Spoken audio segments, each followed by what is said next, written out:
Hello and welcome back with another video. This one is for all the mental health workers out there. I got you. I've been in the field a hot minute, and with my expertise, I want to share with you the signs before you even get that job that it's gonna burn you out. So before we get started, go ahead and hit that bell so you get notified all things mental health. And don't forget to hit that subscribe button and become a part of the community. I'm dope, you're dope, let's create a dope community.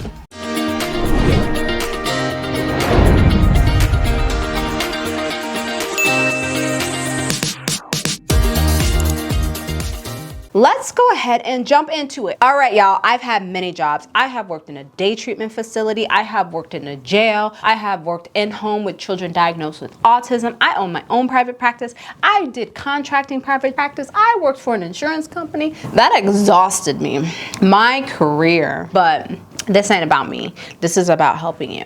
Let's talk about them signs before you even sign that contract that mental health job is gonna burn you out. Number one, this is a red flag for me from a company. If they give you a bonus to complete paperwork, why you gotta give me a bonus to complete paperwork? What?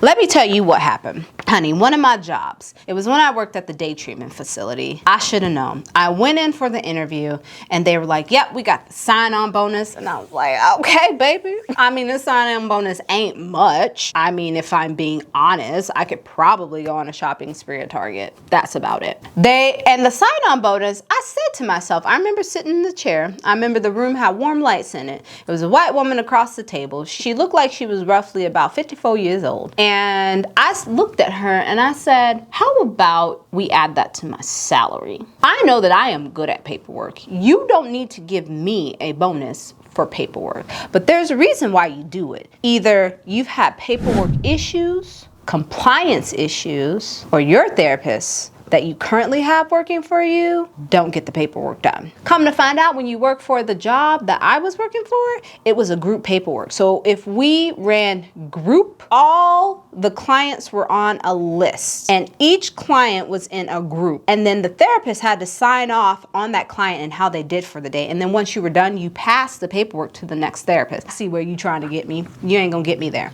So if that company offers you a bonus for paperwork, go ahead and ask them, why can't you add that to my salary? Because I'm good at paperwork. Number two, I want you to ask that company, what is your caseload per clinician? If the caseload is over 25 clients, I'm wanting to know, what's your PTO policy? What's your mental health days? How many clinicians do you have? How many clients do you get coming in on referrals? And how often am I getting new clients? You know your capacity.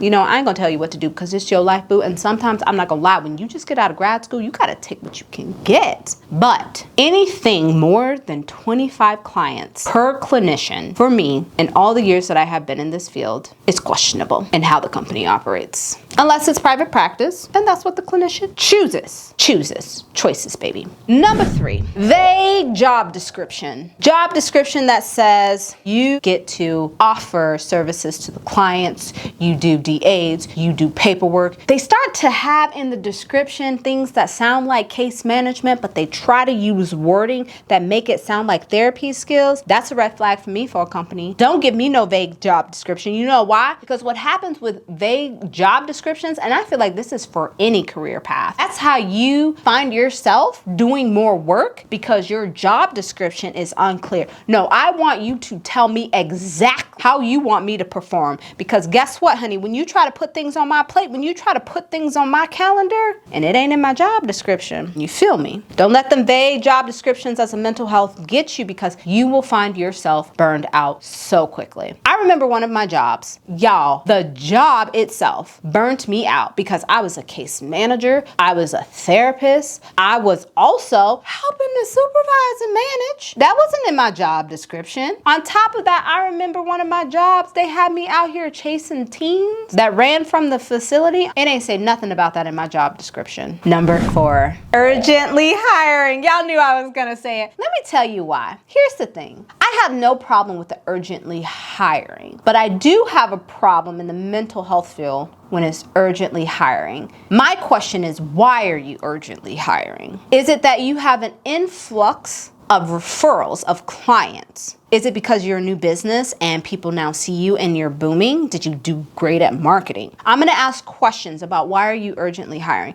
Because if you have an influx of referrals or new clients, my question is, did someone recently quit? And then also here, y'all, I'm gonna give y'all a good secret. It's not even a good secret. I'm gonna give you a question to ask a company. What's the longest that someone in the company has worked here for, and what is their job title? If you are going into a mental health company and the person there that has worked there the longest, or people, are in roles like HR, okay.